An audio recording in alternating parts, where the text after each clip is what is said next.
One of the most important reasons for using direct democracy is that it'll reduce the amount of corruption in government. Now let's talk about how direct democracy will reduce corruption in government. Corruption causes people to not trust their government. It strangles economic activity and it creates division. The forms of corruption may vary. They include bribery, lobbying, extortion, cronyism, nepotism, patronage, influence peddling, and embezzlement.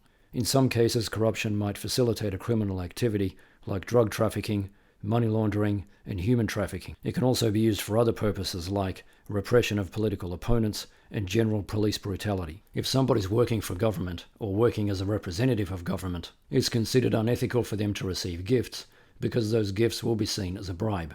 In the meantime, there's a whole other category of corruption called institutional corruption.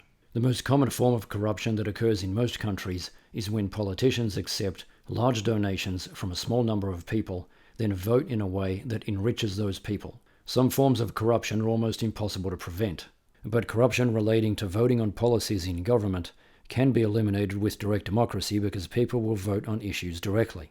Politicians won't be voting on behalf of anyone other than themselves, so they won't receive donations from powerful interests that want something in return because they have nothing to give.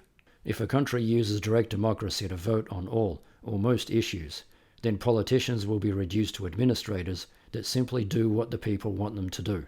That's how this should work.